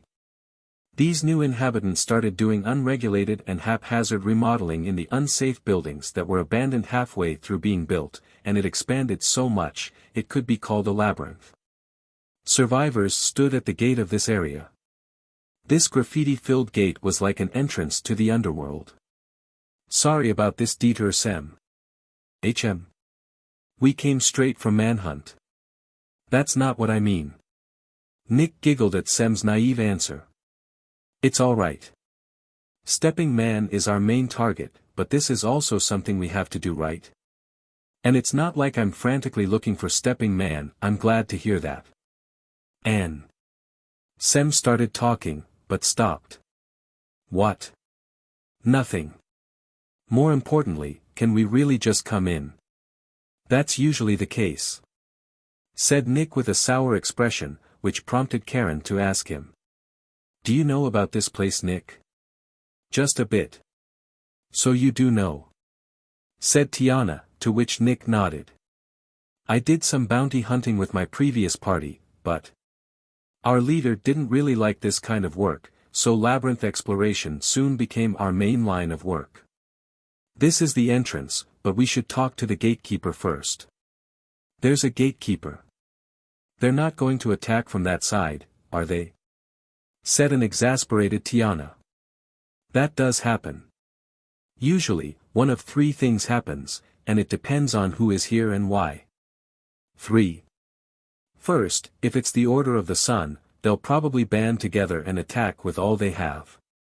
That's pretty extreme. If they don't do that, they'll be driven out. Next, if it's someone that wants to live here, they'll usually be accepted. People here won't look after them or anything, but they can stay in one of the abandoned buildings, and if they have connections or abilities, they can find work with one of the factions here and be fed. I see. And the last one? People like bounty hunters, or people looking for someone. Those kinds of people will usually be let in, but... Well, you'll see. Let's get going. Nick prompted them to move on, and they passed through the graffiti-filled gate. Around them were people wearing shabby clothes, sitting or lying down. Among them there was a thin, unhealthy-looking man looking at them. The man approached them. I haven't seen you around here. Are you bounty hunters? Yes. Then, I can't be your guard and I can't tell you where you can find whoever it is you're after, but I'm also not helping whatever idiot got a bounty on their head. Alright. We don't need a guard or a guide. Nick shook his head, and Karen looked on, confused. Do we look like we need a guard? I don't mean guard in the sense of putting my body on the line to protect someone else, I mean acting as an intermediary between you and my partners to make sure they don't attack you. But if you don't hire us, we can't guarantee your safety in here," said the man while shrugging, and Karen whispered, seemingly understanding what he meant. "So, people are going to attack us instead of monsters? We don't need help either way. What an interesting lady. Do you want information?" The man stretched his hand while laughing out loud, and Nick placed some copper coins on it. "It doesn't have to be precise or anything. Has anything changed lately? The other day some idiot shot a hole in the roof of the assembly hall with magic. Because of this, the people who claim that area as their turf are fighting the people of the Hashimi Square barracks. Stay clear of that place if you don't want to be caught in the middle. Got it? Another thing. Don't mess with Nargava while he's working." "Nargava? Who's that?" "A priest. There's a new rule around here, don't bother him when he's healing or during his divine service." How peaceful. Nick was surprised, and Sem also seemed impressed. So that sort of thing happens even in a place like this. Got it? Go on. The man annoyingly gestured with his chin, and survivors went on their way. "It stinks," grumbled Karen while pinching her nose. "Well, the ventilation and plumbing are terrible." Nick and the others walked through the abandoned area. Everywhere they went had low ceilings and was cramped, but the area itself was surprisingly wide. Between buildings were rooms and roads built with construction materials that were left behind, and the people living there expanded in any way they wanted. But because of this, no one cleaned, and it couldn't be said to function well as a city. Also, hold on. Simply put, the inhabitants were ruffians. Muggings happen as often and as casually as a light greeting. You came from outside you need to pay a toll to. Geha. Before the shady men could finish bringing out their swords and axes, Nick and Bond rendered them unconscious with the back of their weapons. Be careful, some people will attack when they see outsiders. That surpassed my expectations. This is. Sem and Tiana let out tired sighs. I can detect when someone approaches us carrying a blade. You will do well to rely on me, said Bond full of confidence. In actuality, he really was the main player here. With his excellent sight and hearing, it was possible to quickly detect hoodlums approaching them and deal with them. Yes, we will. Sem, wake one of them up, I want to ask where Hale is. I guess that's one way to do it. More like, I personally feel that we shouldn't touch the gatekeeper, but after that, it's free for all. I see. So who will it be? The guy with the mohawk seems to be their leader. Yes. Sem approached one of the hoodlums that attacked them and cast healing magic. W. Who are you? That's my line. Do you know where Hale is? As soon as the man with the mohawk woke up, he flared up at Nick, who immediately grabbed his arm and twisted it. Gua. Stop. Stop complaining, you're the one that attacked us. Alright. You mean that lady killer Hale, right? Yes. Apparently he used to work as a host. He's probably in the bedroom. Bedroom? It's a building in the east that was supposed to be a lodging house. That's what we call it. He's a pimp there. Alright, that's all we need to know. Gimme an information fee or something. Nick was amazed by the man's shamelessness. He was going to ask how he had the nerve to say that after attacking them, but Sem stepped forward. You're going to die soon, you know. What? You've been taking some bad drugs, haven't you? What's it to you? Is it the ones you boil and inhale? Or do you bite seeds and leaves? Do you feel depressed when you drink, or feel happy? What's your problem? Just answer. The man backed off, intimidated by Sem's pressure. He felt he had no choice but to start talking about his consumption and situation. I can't sleep. What else can I do? I can't live a decent life here. You wouldn't get it. Sem quietly listened, and in the end. This medicinal herb has a calming effect. You can have it as your information fee. It's not very strong, but bear with it instead of relying on what you've been drinking. Alright. Take more. Share it with the others when they wake up. Why yes. The man seemed confused as he took the herbs from Sem, who paid no heed to his confusion and turned to his partners. Let's go. Adventurers who don't believe in humanity will save the world, Chapter 69, Manhunt Part 6. Wait. Hale is very quick to escape, so make sure he doesn't notice you. The man that received the medicine saw Sem was about to leave, and hurried to stop him. And then, like a broken faucet, he let out everything he knew. Places well acquainted with the bedroom, where Hale usually was, where guards usually appeared, how most women there were in love with Hale and would not be easily persuaded to speak, etc. Even more information than they needed. Sem tapped his shoulder, and the man waved with a happy expression on his face, almost like a puppy that looked up to Sem. They then moved on, as Nick looked at Sem, impressed at this demonstration of his enchanting charisma. But that was a big information fee you paid them, wasn't it? Maybe. But it didn't feel to me like I was just solving someone else's problem. Sem smiled self-deprecatingly. You can relate to him? Yes. I probably would have ended up here if I didn't become an adventurer. Yes, that's possible. It was easy for Nick to imagine an alternate reality where he didn't meet his partners, quit being an adventurer altogether, and ended up here as well. If that did happen, and he met someone like Sem, it would be easy for him to win over Nick and get him to tell anything he wanted. Let us keep moving. Bond urged Nick and Sem, who stopped while they were talking, to keep moving. With Bond leading the way, they advanced towards the area known as the bedroom. Thanks to Bond's search function, they had an almost perfect grasp of the geography of that place, and where people were. All they had to do was advance while avoiding danger, and repelling the dangers they could not avoid. Going by my investigation and what the man told us. This way. This way. This. There are rods between these iron poles, see? This is a fire ladder. Are you telling us to climb this? Bond climbed what seemed like a maintenance ladder, advanced through what seemed like an air vent, that could not be traversed without ducking, and opened a door hidden behind a big dustbin. The windows were boarded up, and not a ray of sunlight could make its way inside. Instead, almost dead magic lamps flickered and lit the paths with obscene colors.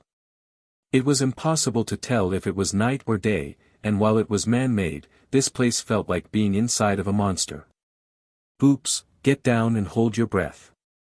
There is a patrol. Oh, all right. Ah, it is coming this way. It is unavoidable, we have to knock them out. All right. There are 2 of them, so I am counting on you. Nick started twisting his fingers, wrists, shoulders, and elbows in weird angles to warm up. Nick was fond of fighting, but he also trained his flexibility. Occasionally, Tiana would say he was the reincarnation of a mollusk. Shah.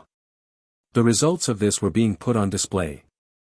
While hiding in the shadows with a strange posture like a cat, he bent his arm like a whip and hit the enemy's chin hard, from an angle where he could not see it coming. One enemy was down, but the other did not notice it, and started chatting. Yeah, William, let's go out drinking when we're done patrolling. Someone's been pilfering. That William you're talking to went to sleep before drinking. Who? Nick approached the man from behind and smoothly put his arm around his neck, rendering him unconscious in a second. He subdued both men without suffering any harm. Ah. There's a different kind of tension when facing human opponents instead of monsters. Nick took a big breath. Having you and Bond here makes this easy. There's no place to use magic or swing around a huge sword like yours, so, let me do this kind of work once in a while. Yes, once in a while. Karen was sometimes skeptical about Nick fighting the Vanguard. She was leaving this to him, but wasn't completely satisfied with it. Nick reassures, "It's alright, I can take care of this. I am not worried or anything." "Oh, thanks. I said I'm not worried." Karen lowered her head in embarrassment, but started speaking seriously. "I know we can rely on you at times like this, but that's why you need to be careful. If I go down, everyone can manage, but it's not the same if you go down." "Yes. That's a good point. Having Nick fight here is the correct choice, but Nick, your eagerness to fight is not right." Bond agreed with Karen. Nick also realized Bond had a point. He was actually excited when he started warming up. You. Sorry. Fufu, did my words strike a chord? I'm confident I won't lose against something I can fight with my fists, so it actually makes me feel happy to be able to help like this. You are actually very good at fighting, are you not, Nick? But in labyrinths I'm always going to fall behind sorcerers and warriors, so I get a little jealous," said Nick while scratching his cheek and turning away in embarrassment. "Phew. Those feelings are pointless when you have my union. But that's your power, and the power of whomever I combine with." "Yes, but the strength of a team is also the strength of its leader, would you not agree?" "I guess." Nick was not entirely satisfied, and Sem chimed in. "So basically, you want power you can use in labyrinths by yourself?" "Not really labyrinths. So. Like reality, and in life." It was strangely silent. Nick was the only one flustered over this, and everyone else was exasperated. "Did I say something weird?" "You idiot. Idiot. You're an idiot. You are an idiot. What?" Nick was not expecting this sudden barrage. Tiana shrugged and started speaking. "I know I'm boasting, but I'm a big deal. Not a lot of people can use lightning magic, but I can." Tiana did a little twirl, lifting her hair. It was purposefully affected, but it strangely suited her. "Even if you say it like that, I'm not going to disagree. I mean, I already think of you as amazing." "Oh, shut up.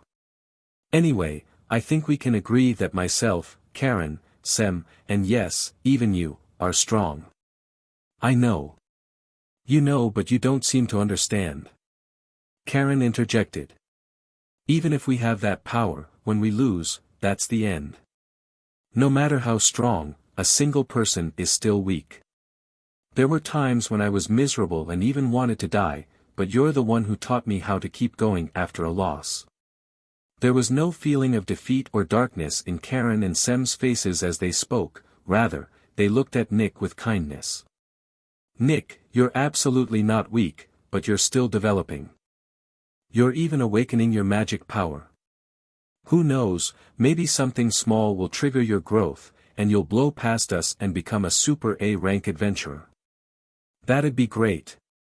If that day does come, please don't think you can do everything for yourself. I'm not going to tell you to believe or count on me, because who knows what will happen in the future, but—" Sem stopped. A harsh pink light shined on Nick's face. This color was like the sun just before setting, and it was strangely refreshing. "You know how weak people are, and I want you to stay that way." Everyone agreed. Nick liked to act cool, but that was just what adventurers were like. They liked to go on cool adventures. They liked to brag about their cool adventures and being fawned over. They liked to speak sharply and receive applause. So sometimes Nick encourages his partners in the same manner as well. Hearing this sort of thing said back to him felt very embarrassing, but he was happy to hear it. "I know that very well. But I'll make sure I don't forget it." Nick turned away while blushing and trying to hold back a smile. Everyone seemed satisfied with what he said. "Let's keep going." Nick continued walking to hide his embarrassment. "Hey, wait. We are getting close, so we need to proceed with caution. Then, follow me." "Good grief, you treat your swords too harshly." Adventurers who don't believe in humanity will save the world, Chapter 70, Manhunt Part 7. Nick and the others kept walking until they came across a crude-looking signboard. Is this the bedroom? That place seemed like it was made by putting together construction materials to simulate an insect's nest. There were holes in the brick walls, new walls made with wooden boards, galvanized sheet iron, and steel frames covered what seemed like pathways, and there were strange drawings and poems on the walls, floor, and ceiling. It was easy to lose track of what was up and down. Furthermore, people used to this place would hide in unconventional places. Some were performing their duty in keeping watch, but some would forget that and indulge in sexual intercourse. The kind of slightly dirty warmth coming from them was distracting, but getting in their way would attract attention. If it was discovered that Nick and the others were bounty hunters, Hale would surely be contacted, as a lot of people there were under his wing. Still, there were limits to how well they could secure this place, and those limits were well surpassed by Bond, an ancient sacred sword, and his incredibly fine senses. Nick's fighting skill also meant that he could silently take down any guard they could not avoid, and while he was a little too excited about showing his skill, he had since refocused, leaving no room for error. It's going well. Yes, it certainly is. Why yes. That's right. Still, the atmosphere was a little awkward. In contrast to Nick, who was in good form, Sem was getting more and more irritated, until his expression was clearly filled with anger. No one was talking about it, but Karen and Tiana kept looking at Nick, as if telling him to say something. Hey, Sem, What is it? Are you mad about something? Did I say something to upset you? I'm sorry. I guess my bad mood is showing on my face. Sem embarrassingly rubbed his forehead with his fingers, almost as if he was checking his expression. Bad mood. Is it because of the guards? Nick had been knocking out guards, and they all looked as bad as the first people that attacked them. They were already showing signs of illness. It seemed that awful drug was everywhere. Not really them, more the environment around them. The lack of order and hygiene. The hopelessness. That's true. Sometimes, order can be difficult to maintain in places where the eyes of the country or feudal lords can't reach, but that is precisely when the temples should step in. And yet, there is no sign of that whatsoever. It's deplorable. Somehow, Sem's heavy sigh loosened the atmosphere.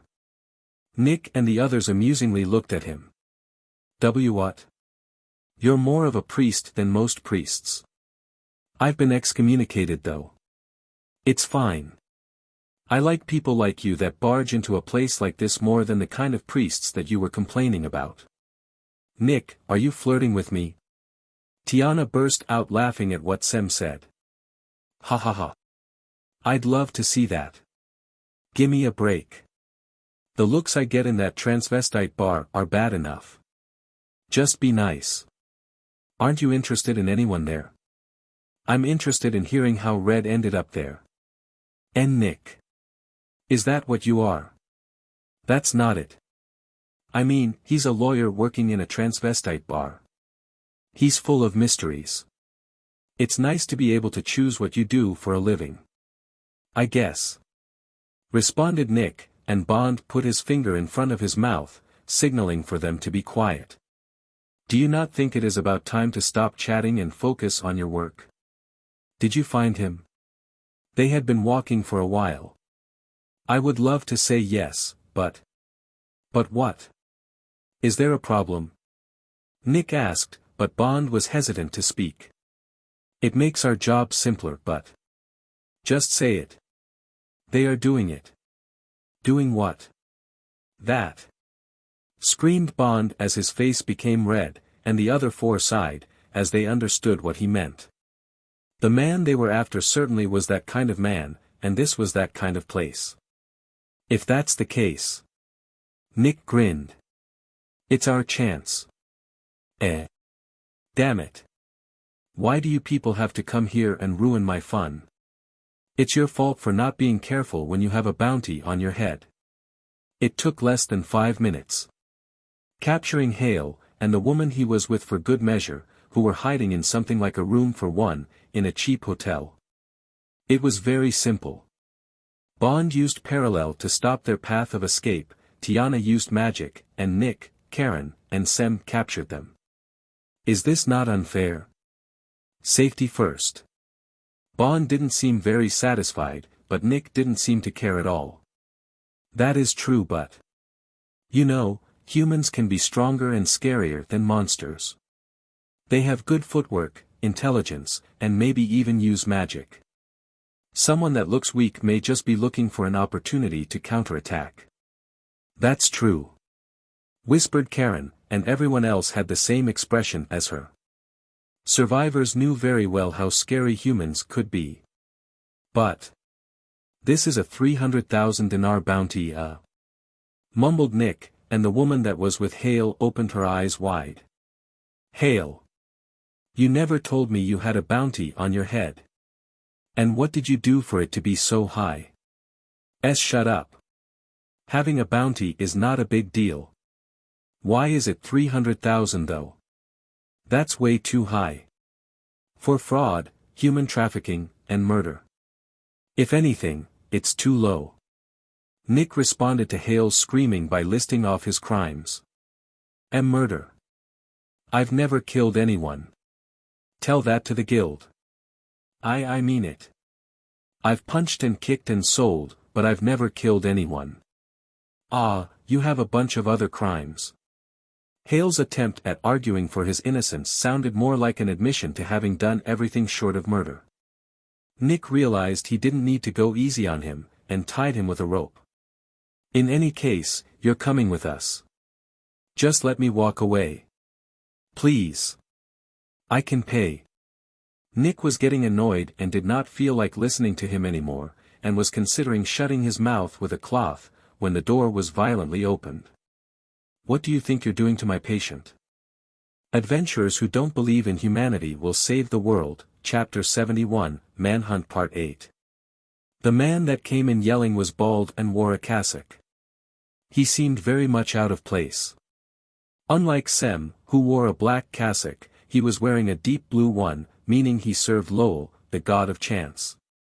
But much like Sem, he was missing the cross that should hang from his neck, meaning he was also an excommunicated priest. However, something stood out even more than all of this. You people are strong. No, that's our line. I've never seen a priest with a body like that. He was shockingly muscular. His upper arms and back of the neck peeked out of the cassock, and they seemed like solid steel. This is bad. As a chill ran down Nick's spine, the man took a big step forward, taking advantage of Nick's hesitation to get closer. They could not tell whether it was magic or some form of martial art, but this incredible speed was on par with high-rank adventurers. Coup. Karen was the only one that could react, using her dragon bone sword as a shield to protect everyone, rather than trying to attack. The man's palm was clinging to the dragon bone sword. They were at a standstill, but it was a very dangerous situation. A skilled hand could use magic or pure physical strength to deal fatal damage from this position, but Karen's partners would not stand by and watch, and Nick was ready to thrust his knife into the man's chest. A chilling silence was felt around them. Who are you with? This here bedroom is neutral. Wait. We don't live here, we're just after a bounty. Said Nick, and the man looked at Hale, who awkwardly turned away. What did Hale do? Apparently everything short of murder.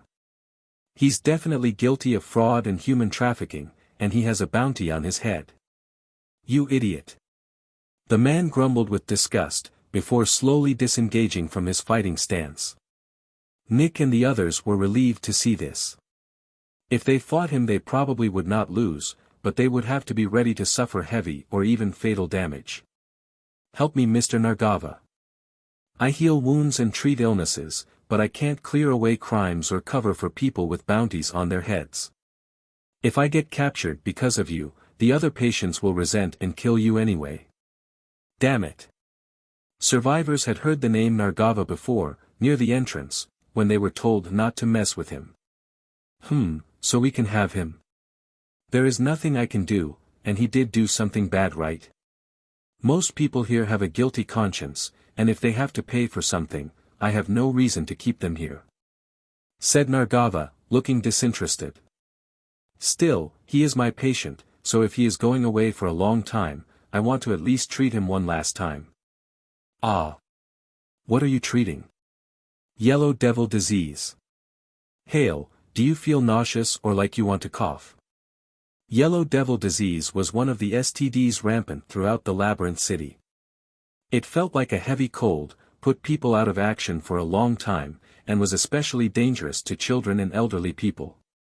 Sem had treated this quite a few times, and knew it was not something to be taken lightly. The woman that was with Hale was very angry when she heard its name. Hale. You gave me yellow devil disease. Hold on. Shut up. You're probably the one that gave it to me. No. It wasn't me. Don't try to pass the blame on to me. The woman protested, almost crying, to which Hale let out an annoyed sigh. A feeling of anger was being felt in this place, and it was coming from all members of survivors. Let it go, that's just how people are in this place. You just need to deliver him to the guild, right? I'll treat that woman. Nargava felt their anger building up and quickly continued. Anyway, I'll leave this medicine with you too. Take it right away if you start shivering. Couldn't you help me out? Give up already. I told you there's nothing I can do. But Nargava carefully examined Hale. Well, it doesn't look like it's getting worse. You can take him. And then, the patient that was carefully examined, was handed off to Nick and his partners. Nick then asked a question without thinking. Are you sure? About what? Well. If we take him, your treatment would have been for nothing. Nargava giggled at what Nick said. Boy, that's not right, Nick. Sem interjected. No one knows if it will have been for nothing. Maybe more serious crimes will come to light and he will be executed, maybe he'll be sent to jail and die in a scrap with other inmates. Hey, stop that. Hale protested, but Sem continued. But, maybe he'll be declared innocent and set free. If he's lucky, he can be sent to a peaceful prison. Perhaps the king can suddenly die, and the new king can offer amnesty. No one can know for sure if it's pointless or not. We can take this to an extreme and also say that everyone dies eventually, but that is no reason to think that treating people is pointless. I see. Nick was impressed, and Nargava was very interested in what Sem had to say. Nargava, you're young. Are you a priest too? I was excommunicated. Nargava, me too. I was excommunicated from the Lowell Temple. Sem, why are you here treating people? Nargava, because this world's a pain. What about you? Is bounty hunting your main occupation?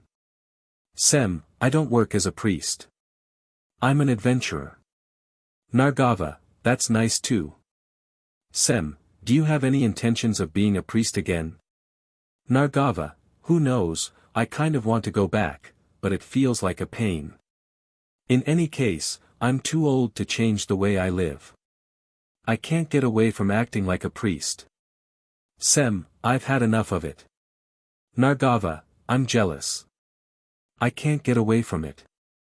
Sem, so you've been treating people here? Someone like you that can diagnose and treat yellow devil disease so quickly must be in high demand. Nargava, it's precisely because I'm here that I can diagnose it so quickly. I can't teach it. Sem, it's not something that it's easily taught, right? Nargava, yes, it's all about experience. Their exhaustion was seeping through their casual conversation. Nick felt like he shouldn't interrupt them, so he only listened, but someone felt differently. You're a priest too. How come you're going around bounty hunting? It was the bound Hale. Host clubs were full of jerks. Because of this, Hale had a past one would not be proud of, even though he learned how to make money. It was often said that women were scary, or that women's worst enemy were women, and Hale knew very well how scary women could be. But men were scarier. To Hale, women were prey or commodities, and men were customers and enemies. Rather than relying on kicking and punching, he was more devious than women. Competition in host clubs was fierce. Sales would be stolen, clients would be taken, but above all else, people would do their best to trip up their rivals. If one was not careful, they could easily find themselves hitting rock bottom. It was not much different outside of these clubs. Former adventurers, ruffians, people with good social standing. No matter how honest they looked, they could cheat, lie, and silence people with violence. The people that were least trustworthy were the ones that seemed convinced they were clean. Priests were particularly vicious. Some would even deliver noble sermons while behind closed doors buying up all the women they could. Some people would operate loansharking businesses. They were very liberal with how they spent their money, but they would sometimes be annoying with their requests, and could not be said to be good customers. The man in front of him, acting like a bounty hunter, was no different. Some of the accusations being thrown at Hale could be false, but at least 80 or 90% were true. He was going to be having terrible meals for a long time, so he wanted to at least make the man in front of him grimace. In his desperation, Hale started talking. Can't you answer, Mr. Bounty Hunting Priest? I'm not a priest in the first place, I'm a former priest turned adventurer. Any questions? But Sem did not seem at all fazed by Hale's grumbling. You're a cold bastard. Everyone here is here for a reason. There's got to be a reason why you're a former priest too, right? Yes, I can't deny that.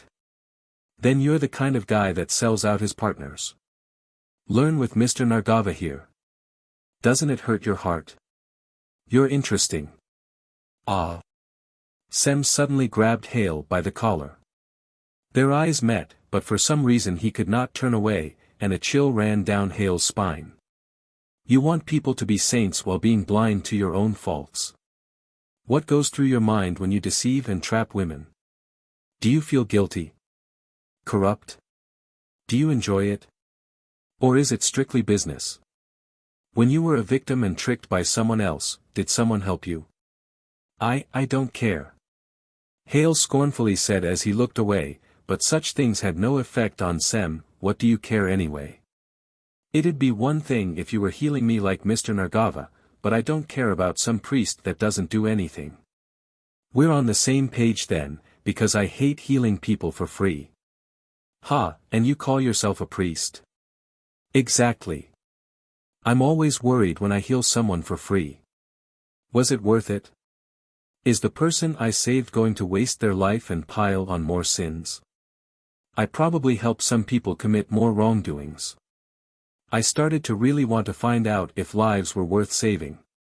It's a lot easier to receive compensation rather to be a prisoner to these doubts. Free healing is a terrifying thing, don't you think? Hale was the sort of person that would take advantage of healers and laugh at their hatred and despair. But for some reason, he could not laugh this time. I want to know the answer. Are people like you just emotionless stupid beasts, or are you victims that were corrupted by evil and need to be saved? Which one is it? It was more than just grumbling about the harshness of the world, he really wanted an answer. Was there a meaning? Was there a purpose? It seemed Hale did not understand at all. Guh. Answer me. What are you? That voice sounded like it came from the depths of hell. In the middle of this anguish and fear, Hale thought back to his childhood. Adventurers who don't believe in humanity will save the world, Chapter 72, Manhunt Part 9. His father, whose face he could barely remember, was a drunk. When he was sober, he looked like a very honest working man, but once a drop of alcohol got inside him, he would turn into a bastard that would hit Hale's mother and grandfather. Even though he was such a bastard, he would complain about Hale's habit of stealing. Hale hated how a boring evil adult like him was always getting on his high horse and telling Hale not to become a dull person. Hale's father would claim he was the best in the world at making leather boots and was blinded to his own shortcomings. He was the most despicable man in the world. Hale wanted to punch him and tell him he was the bad one, not Hale, but he left their town before Hale could do so, and Hale had no idea where he was. The priest in front of him reminded him of his past with his father. Why you? Me? What about me? I'm not the bad one. So Hale advocated for himself and people that lived like him. Yes, I sold women to brothels and nobles, so many I can't even count on both hands. But they were all hopeless anyway. Hopeless? Yes. All good for nothing. They couldn't even afford to eat right. They weren't strong enough or smart enough to fight back against anyone. They weren't even shrewd enough to pretend to be docile and run away. They wouldn't even take advantage of their youth to try to become beautiful. But they were shameless enough to want a good share. That's the kind of person I went after. I didn't force anyone that fought back or noticed my lies. If they had that in them, they wouldn't get tricked by me. Those people couldn't survive on their own anyway.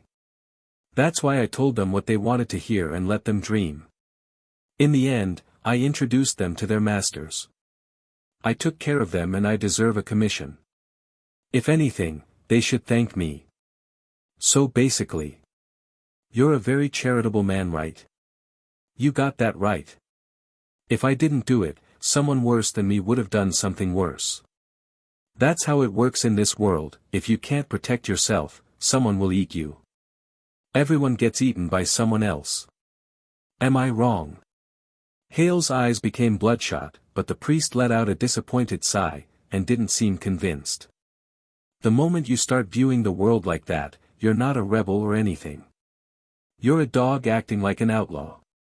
Wah. What? Sorry. I didn't mean to insult you, let me rephrase it. You're loyal. You believe in survival of the fittest and want the world to be like that. That way of thinking is great for people that are strong. Especially stronger than you. Your words and actions support even more unreasonable things. Why, you're the same, aren't you? You bounty hunters are just dogs. Maybe, but I take the side of people that were victimized by you. Why, you're just acting cool. Ho. The priest's mouth was distorted like a crescent moon as he smiled. Was that the wrong answer? When his father scolded him, he would always ask a question with a correct and wrong answer.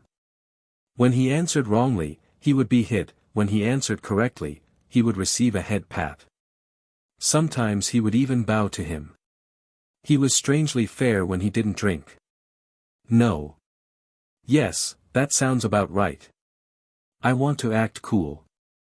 I'm a pathetic loser, an idiot that didn't realize how harsh the world is, and a freeloader in a strong group, and I don't like any of it. So, I want to show off and act like a jester. What's with that? What do you gain from showing off? First, doing what I want to do saves me. Second, cool people are more popular than uncool people. That's it. Being popular by lying and turning a blind eye to your faults is a lot less fun than being popular by telling the truth. You're well known in the red light district, aren't you? This hit Hale like a bolt of lightning. He wanted to hear someone be truthful, and not try to hide their faults. He never found this at home, or even after leaving it. He was raised a liar, and made a living through lies. Thank you, Hale, I got one of the answers I wanted. I won't let you go, but if you're ever released, I'll be sure to reward you. The priest gently patted him on the head, and went down to his cheek and chin. Hale was confused, and made little sounds. If I'm acting cool, you're putting on a brave front. You know what you're saying isn't true. There will come a time when you realize the severity of what you've done, and once you do, I pray for a desire to make up for it to be born inside you, and for you to one day be able to actually do good deeds. Hale looked at Sem's eyes again. Those eyes that looked like they belonged to a devil, let out a light that seemed to come from an angel. Hale was fascinated. He was in awe, and didn't feel like he wanted to be angry at him anymore. This man would not kick, punch, or even stab him, and yet, just imagining being scolded by this man was as scary as imagining the ground beneath his feet crumbling. Hale was a lady killer, and he made use of his face, eloquence, and attitude to get ahead. He excelled at seducing people, and because of this, he didn't notice that something surpassed his womanizing and was effective on men and women. He was now feeling the magnetism that could only be felt by the person being seduced. All right. I'll go quietly. He scaredly forced out these words, and Sem responded with a kind smile. Nick looked at Hale, who was facing down. Can we get back to business? He said awkwardly. Sem and Hale were having a very serious conversation, but for some reason a lewd atmosphere surrounded it. Tiana, Karen, and Bond all felt this, and were blushing. Nargava was the only one that didn't feel bewildered. I don't have much more to say. If you're going to take Hale, go right ahead. Can I ask something first? Bond cut in. There have been a lot of kidnappings. A lot of children are being targeted. Kidnappings? Hale, did you? Nargava glared at Hale, who vigorously shook his head. No. I didn't do it. I've sold women but I've never assaulted anyone like that. I'm not strong enough to do things that way in the first place. Then, do you know anything about it? Hale heard Bond's question and started thinking. Well. People disappear around these parts every day. To begin with, kids selling themselves. Oh. Do you know anything? I did hear about kids around here disappearing. Maybe it's someone that frequents this place. Do you know who it could be? Who knows? There's perverts here that like kids, but they can just lure them with cash. Boys and girls from the north are one thing, but there's no point in kidnapping hungry kids. Bond seemed satisfied. He thanked Hale and stepped back. So, do you need anything else? If you're not feeling good, I don't mind taking a look. No, it's fine. Then get out of here. No one's going to try to save someone with a bounty on their head, but no one likes bounty hunters either. And I'm going to be busy too. Busy? Yes. There's a lot of fighting around here, and with that, comes a lot of injured people. Just as Nargava said this, the door was violently opened again, and several men entered. Nick held Hale tightly so as to not let him escape, but the men took one look at them and lost interest. Bounty hunters have a rule to not engage anyone other than their targets and muggers that attack them. The men that entered wisely chose to ignore Nick and the others, but their goal was not them in the first place, it was Nargava. There you are, Mr. Nargava. We have someone that was hit head-on with fire magic. Idiot. Take him to my office. Bring water and cloths. Mr. Nargava, do you have medicine? That blue rust disease is going around. It's not getting worse right now, is it? You can wait. My tooth hurts. My tooth. That's not my area. There's a dentist in the water tower. That one only examines women. Then go look for one outside. Take some painkillers for now. Survivors looked on in amazement at the chaos in front of them. It was like a field hospital. They felt like they were in the way. Let's leave. Yeah. Nick said with a tired tone, to which Karen strongly nodded.